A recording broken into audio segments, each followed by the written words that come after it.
Magandang gabi mga masters, bali ngayon po ay 4 na videos po ma-upload ko po sa aking YouTube channel. Tama nga mga masters, 4 na videos nga po ang ma-upload ko po. Yon, what's up mga masters, nandito na naman tayo sa panibagong araw, panibagong kabanata na naman ang pagsasama-samahan natin ngayon guys.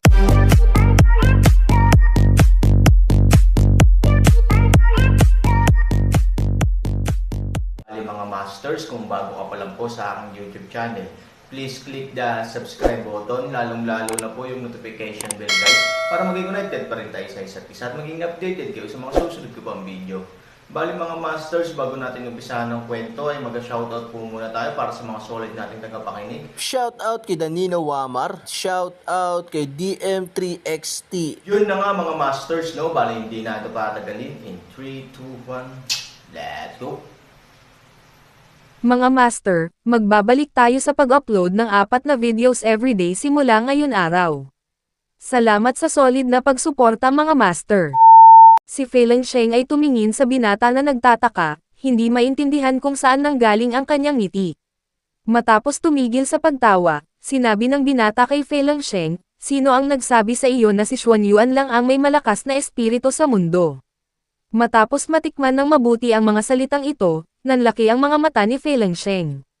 Napakalinaw ng kanyang kahulugan, hindi lang si Han Sanya, kundi pati na rin ang iba pang makapangyarihang tao sa mundo ng Xuan Yuan.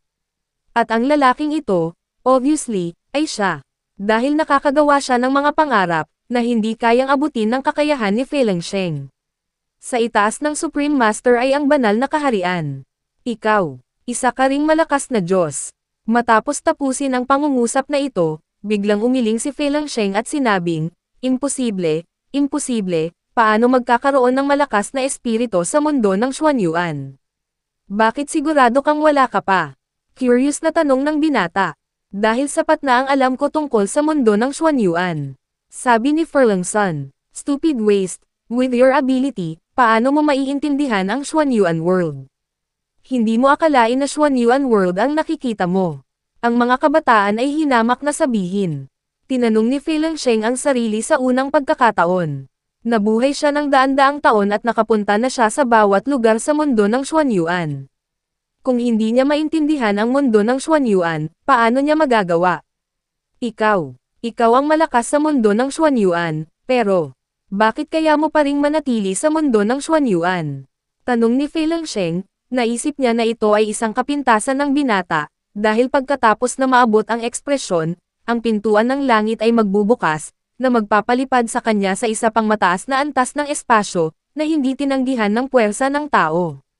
Sa simula, hindi nagtagumpay si Aaron sa kanyang pag-akyat dahil hindi niya naabot ang tunay na kaharian ng Diyos. Isa lamang siyang huwad na banal na kaharian. Kaya hindi mo alam na nag-e-exist ako. Tinakpan ko ang hininga ko para manatili ako sa Xuan Yuan world. Paliwanag ng binata. Haha, ngumisi si Feileng Sheng at nagsabi, sa tingin mo ba ay maniniwala ako? Sa mas advanced na espasyo at mas malakas na tagumpay, paano ka mananatili sa Xuan Yuan world? Dahil alam kong wawasak ng Aaron ang mundo ng Xuan Yuan, kaya hihintayin ko siya. Pagkatapos niyang mamatay, maaari na akong lumipad ng walang pakialam. Sabi ng binata, sisirain ba ng Aaron ang mundo ng Xuan Yuan? Paano ito mangyayari? Gusto lang niyang patayin si Linlong ngayon. Ito ay isang magandang bagay para sa mundo ng Xuan Yuan. Paano nito masisira ang mundo ng Xuan Yuan? Pakiramdam ni Feileng Sheng ay puno ng kasinungalingan ang binata. At kahit na siya ay talagang isang malakas na Diyos, imposibleng mahulaan ang hinaharap. Sino ka? Anong gusto mong gawin kapag nagpakita ka sa panaginip ko? Ngayong nilikha niya ang panaginip at nagpakita sa panaginip, dapat na mayroon siyang layunin. Gusto kong tulungan mo ako. Hanggat patay na ang Aaron, masasabi ko sa iyo ang paraan upang marating ang banal na kaharian. Sabi ng binata, kumunot ang noo ni Feileng Sheng at sinabing, gusto mo bang patayin ko si Aaron? Sa lakas ko, hindi talaga ito makakalaban niya. Hindi naman. Nakangiting sabi ng binata, parang naisip niya na naisip din ni Feileng Sheng, marami sa kanyang sarili, kaya't mayroon pa rin siyang paghamak. Ang gusto kong gawin mo ay patayin si Ivory. Nagtataka si Feileng Sheng na nagtanong, si Ivory ay isang ordinaryong tao lamang sa mundo ng Xuan Yuan, kahit na masasabing siya ay isang inosenteng tao, ang kanyang buhay at kamatayan ay walang kinalaman sa mundo ng Xuanyuan. At kung papatayin mo si Ivory, maaari mong pukawin ang galit at galit ni Aaron sa buong mundo ng Xuanyuan, na magpapakita, isang banta sa mundo ng Xuanyuan. Hindi mo kailangang malaman kung bakit, hanggat maaari mo akong tulungang patayin ang babaeng ito, masasabi ko sa iyo ang paraan upang maabot ang banal na kaharian. Ang banal na kaharian ay isang malaking tukso para kay Fei Sheng, dahil ang kanyang layunin ngayon ay maabot ang banal na kaharian at lumipad sa ibang mundo.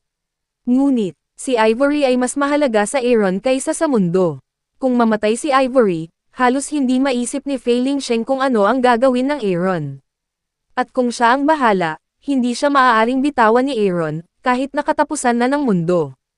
Maaga o huli, si Fei Sheng ay mamamatay sa kamay ni Aaron. Natatakot ka ba sa paghihiganti ni Aaron?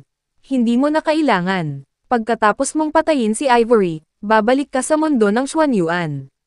Kaya kung protektahan ang iyong buhay.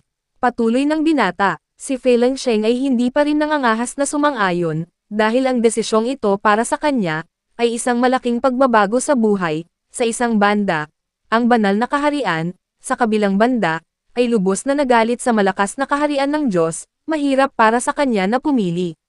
Noon lang, biglang nawala ang panaginip. Nang imulat ni Fei Sheng ang kanyang mga mata, bumalik siya sa realidad. Sa sandaling ito din na ang madilim na kagubatan ng mundo ng Xuanyuan ay nagpapadala ng isang dragon chant, na umaalingaw-ngaw sa buong mundo ng Xuanyuan at nagpapanginig sa mundo. Matapos huminto sa pag-aaral si Aaron kasama si Ivory ay ganap na malaya, at hindi na kailangang itali sa kanyang pag-aaral, na naging dahilan upang malaya si Ivory. Masaya si Han Sanchen na makita si Ivory, at hindi niya sinasadyang sumunod. Bukod dito, ang pag-aaral ay hindi masyadong kapaki-pakinabang para kay Ivory ngayon, dahil kapag nagsimulang magsanay si Ivory, magiging mas madali para sa kanya na matutunan ang ilang aspeto ng kaalaman. Pagkatapos maging isang tunay na practitioner, hindi pa huli ang lahat para matutunan kung ano ang gusto mo. Kailan mo ako tuturuan na magsanay? Tinanong ni Ivory si Aaron na puno ng pag-asa. Kahit kailan mo gustong magsimula, magagawa mo. Nakangiting sabi ni Aaron. Pinag-isipan itong mabuti ni Ivory at sinabing, kung hindi, bigyan mo ako ng isa pang araw na pahinga at magsimula bukas. Nang makitang umiikot ang mga mata ni Ivory, alam ni Aaron ang naisip niya at nagtanong, ano ang gusto mong gawin ngayon? Mukhang mahiwaga si Ivory at sinabing, kung hindi mo sasabihin sa akin, sundin mo lang ako. Hindi gaanong nagsalita si Han Sanchen hanggang sa dinala siya ni Ivory sa amusement park. Sa kanyang kasalukuyang estado ng pag-iisip, wala siyang gaanong interes sa mga bagay na ito. Gayunpaman, dahil gustong maglaro ni Ivory, natural na gustong samahan siya ni Aaron hanggang dulo. Sa pagtingin sa roller coaster, si Ivory ay nagpakita ng sindik at takot, at nagsabi, dati gusto kong maglaro, ngunit natatakot, paprotektahan mo ako. Mayroon akong mas kapana-panabik na paraan upang maglaro.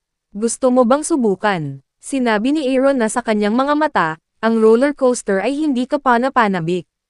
Pagkatapos ng lahat, ang Aaron ay nakakalipad sa himpapawid gamit ang kanyang sariling kakayahan.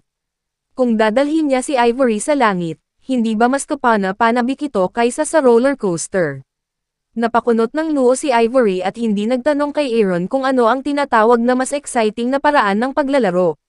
Noon pa man ay gusto niyang subukan ang roller coaster. Mayroon siyang proteksyon ng Aaron at plano niyang subukan ngayon. Tara, pumila na tayo. Hinayla ni Ivory si Aaron sa pila.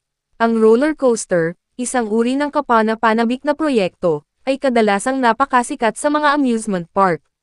Oras na nilang maghintay sa pila ng halos 1 oras. Pagkatapos mag-warm-up exercises kasama ang staff, sumakay na sila sa roller coaster. Bago ito magsimula, nagsimulang kabahan si Ivory at huminga ng malalim para pakalmeyan ang sarili.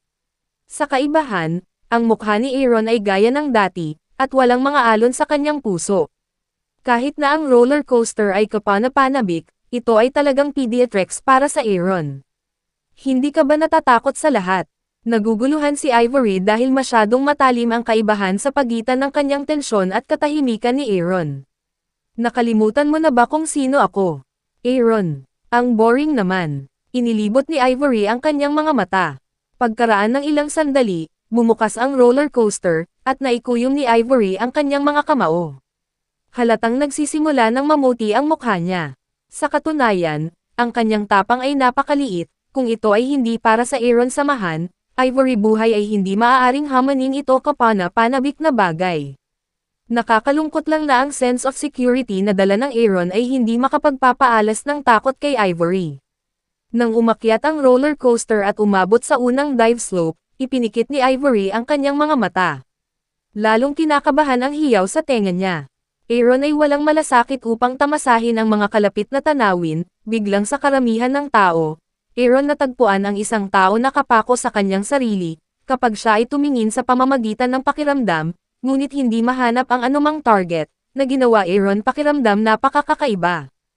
Ang pangitain ng ordinaryong tao ay hindi kailanman makapagbibigay sa kanya ng ganoong pakiramdam.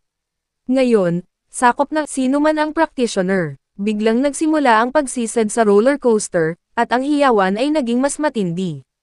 Gayunpaman, ang Aaron ay may hindi malinaw na premonition. Sa prinsipyo, mayroon na siyang lakas ng isang makapangyarihang Diyos, at hinding-hindi niya magkakaroon ng ganitong pakiramdam sa lupa. Sa oras na ito, Aaron tay nga biglang dumating ang isang malinaw na tunog, ang truck sa harap ng, hindi inaasahang nasira. Ang mga turista na naghihirap mula sa malaking pagpapasigla at epekto ay hindi nahanap ito, ngunit nakita ito ng Aaron. Sa pangkalahatan, ang mga pasilidad ng mga parke ng libangan, lalo na ang mga proyektong pampasigla, ay sinusuri at sinusuri araw-araw. Ang posibilidad ng naturang malaking aksidente ay napakababa, pabayaan ang track breaking. Naramdaman ni Han Sanchen sa unang pagkakataon na sinadya ito, at malamang na ang taong ito ang nakatitig lang sa kanya. Ngunit hindi maramdaman ng banal na kamalayan ni Aaron ang kanyang pag-iral. Ano ang problema? Tatakbo na ang roller coaster papunta sa lugar kung saan nasira ang track. Kailangang isantabi muna ni Han Sanchen ang problemang ito at gamitin ang sarili niyang kakayahan para hayaang tumawid ang roller coaster sa lugar kung saan ligtas na nasira ang track, na iniiwasan ang trahedya. Walang nakakaalam na ngayon lang sila nakaranas ng isang sandali ng buhay at kamatayan. Hanggang sa matapos ang roller coaster ay nakabawi ang mga turista mula sa malaking epekto. Si Aaron naman ay naglakad patungo sa staff sa unang pagkakataon. Yun na nga mga masters, no? Bali panibagong kabanata na naman yung natapos natin ngayong gabi. Muli, maraming salamat po.